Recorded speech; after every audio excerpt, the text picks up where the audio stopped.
Welcome to the channel. Today's video, we're going to be walking through the importance of decision making, understanding how Warzone Solos is a little bit different from what you're used to, and giving you an idea of what are the types of things you need to be focused on for a solo match. This is going to be the beginning of an extended series that's all about solo coaching tips in Warzone. Enjoy.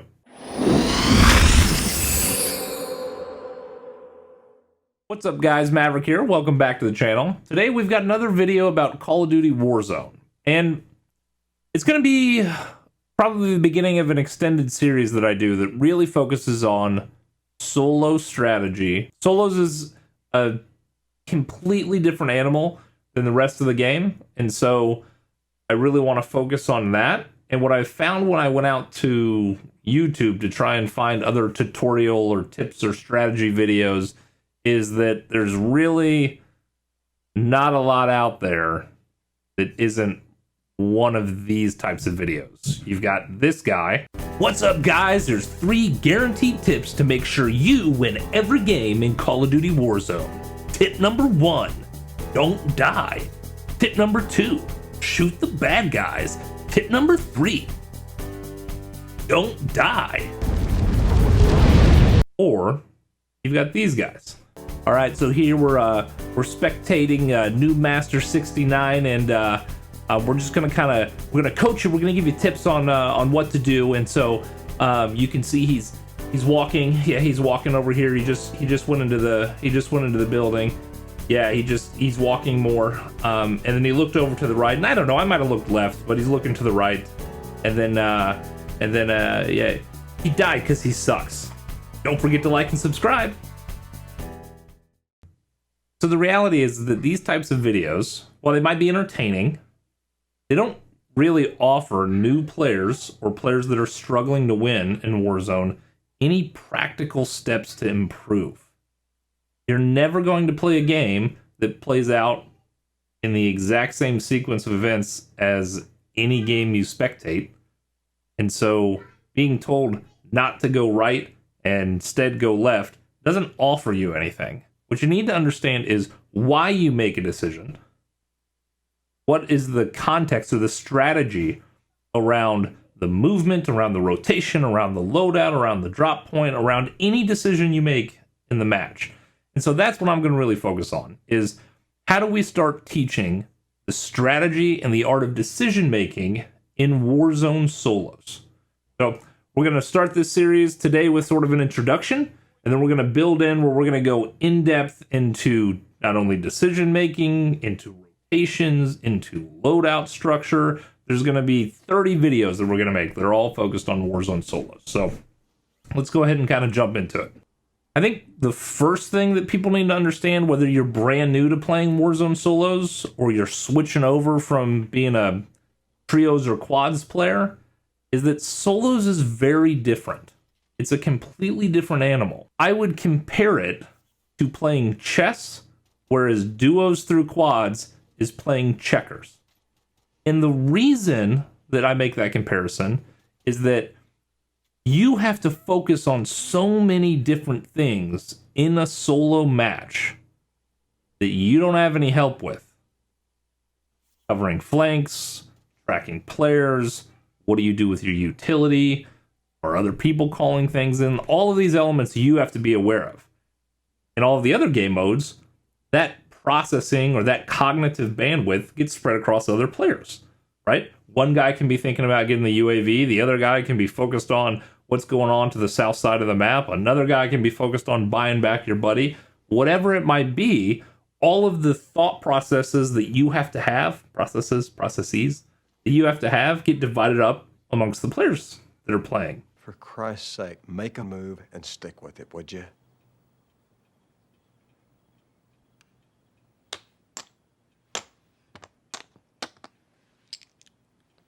King me. Son of a bitch! Mistakes also are not punished as harshly. That's not to say that you can make all kinds of mistakes in duos and quads or trios. They're not easy game modes, but when you make a mistake, you have other people that can cover for you. Other people that can either initiate combat, can buy you time, can revive you, whatever it might be. They can help mitigate any of those mistakes. In solos, you make a mistake, you pretty much die. That's the way of the road. So because mistakes are punished so harshly in solos, we have to really refine our foundational behaviors, strategies, elements, and work our way to where we become more complex. We don't become Nick Mercs overnight.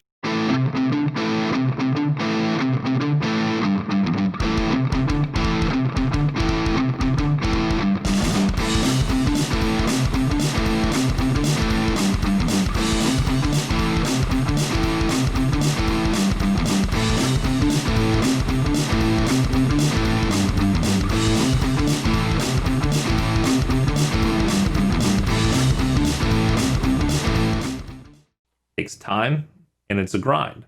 Now, the great thing about that is that you get pretty instant feedback in solos. You immediately start lasting longer. You immediately start going deeper. You start surviving to the end game more often. You see yourself getting more top 10s. You can start getting more victories with more consistency. You can see your kill to death ratio start to adjust. Most importantly, or most noticeably, you'll realize you stop panicking in game as often as you do. You start feeling more comfortable in game. So let's spend a little bit of time kind of introducing you to the decision-making process for solos, or really the decision-making process for anything. We're going to get a little bit nerdy. You got to understand the human brain a little bit. So let's talk about that. Daniel Kahneman describes two different types of systems that your brain uses to make decisions. You have a fast brain and a slow brain. Your fast brain's intuition, reaction, right? It's reaching over and catching something if it's falling off a table. It's all the things that you don't think about, that don't require any effort for you to process. You just do. An example from a Warzone perspective would be you get sniped and you duck to cover. You don't really think about what you're doing. Your brain registers the snipe shot and then you just hide. You didn't say, all right, I got shot. I could get shot again. I need to drop to my knees, so I gotta push this button and then I gotta keep an eye on that ridge. You don't do any of that. You just know where you're at, innately where cover is, and you move, right? Now, imagine you're the sniper. You're on the other end of that, and you're shooting 300 meters across downtown. You don't naturally know exactly where to put your reticle. That's something you have to figure out. You have to think, I've got this sniper and the bullet moves faster than this sniper, and I've got the variable zoom, which means I'm going to use different hash mark on my scope, and I think that the scope should be about here, and he stopped moving, so I should pull my trigger now. It's a problem you're solving. Like doing math. That's your slow brain. It's the decision-making processes that require effort to accomplish.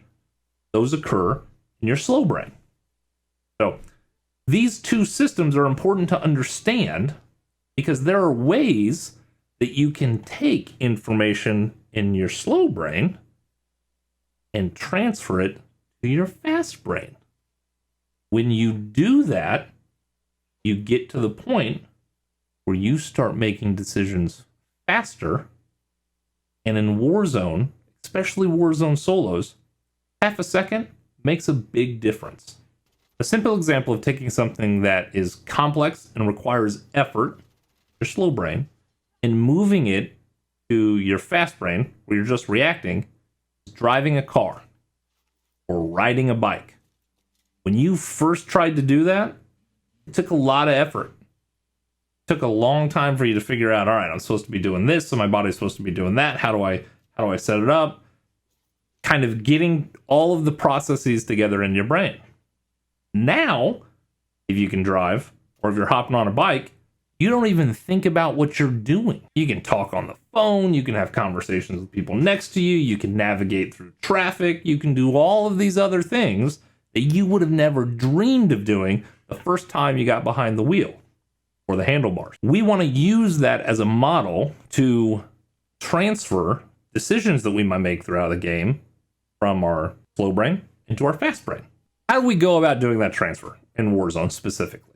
How do we start figuring out how to take problems that create a lot of effort and focus for us, that distract us from gunplay, distract us from where our enemies could be, and get it switched over to where it's just something that we react to? We know exactly what we're going to do and we don't have to think about it, so we can always be focused on where people are and whether or not my gun's going to shoot them. The way we accomplish this is we start creating structures for your decision making. We start structuring our match. We understand there are different game phases, and we're going to behave differently in all of the different game phases. Some examples of what I'm talking about are things like drop location. If you always drop in the exact same POI, and you always run one of 3 loot paths to try and get money, you're not going to, after you do it 10 times, you're not going to be focused on just where do I run, where do I find a chest. You're going to know where all of the spawns are. And so you're going to be able to pay attention to your environment a lot more. The same thing can be said about when you rotate. If you know that, or you create a rule for yourself, that if I'm ever one grid space outside of the circle, or if I ever have a long rotation, I rotate immediately upon circle closure. Don't care about loot, don't care about anything. I just go. I'm going to get deeper into the circle as fast as I possibly can when I have a long rotation. So you create a rule for yourself. Every time that happens, I do this. Every time A, I do B. After doing that for a period of time, after having that system, you will go from thinking about what you're doing and it taking time to just reacting. There's A, I'm doing B. In terms of structuring your matches, here are 5 examples of things that you can focus on, that you can immediately start creating a structure for, that will make you faster and will give you the ability to be more focused on winning the game, on who's around you, and not really things that don't matter. What loadout do you pick?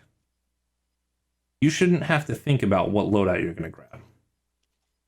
You should have a designated spot that you always choose. Mine's real simple.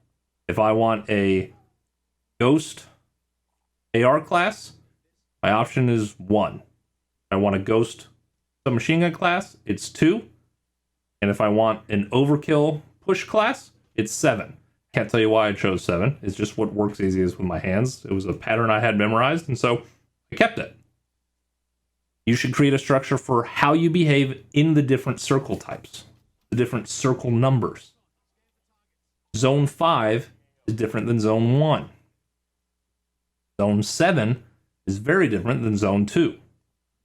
You should behave differently. How and when to rotate. Those shouldn't be things that you have to figure out on the fly. You should have a way that you behave in long rotations, short rotations, open field rotations, dense urban rotations. You should have a system for how you behave in those. You should also have a system, which we'll get into, this is kind of the more complex, we're going to build into it, of when do you stop just trying to survive and you start trying to win. Because there's a point in the game where you go from, I'm just trying to stay alive, to, I have a chance at winning this game. I need to focus on how do I close out. The last thing, and I'll do a whole separate series on this, is you have to have a matrix or a rubric or a process for deciding on what risks are worth taking and what risks should be completely avoided. I'll walk you through what mine is at a later video. So we're going to close out our introduction to solo strategies with just telling you this. Understand that there are only two things you can control in the entire match. When you simplify Warzone solos, when you boil it down to its bare minimum, you only have control over two things: how you react and what decisions you make. You don't control circle, you don't control where it's located, speed of the zone, you don't control you don't control the plane flight path, you don't control what your enemies do. You control the decisions you make, the tactics you employ, and the way you react. And when you know those are the two things you have control of, you need to start focusing on making sure those two things are the most honed and crafted tools that you have in your arsenal. None of the other stuff matters if you can't control it. So we're really going to focus a lot in this series and on this channel about the decision-making process and strategies for Warzone solos. The next video, it's going to be focused on decision-making and removing any distractions that come up throughout the normal match of Warzone from your decision-making process so that you can stay focused on what's important. Do me a favor, go ahead and click that like button, subscribe, turn on notifications so that when we start releasing these videos over the next week, you start seeing them so you can start getting more solo victories.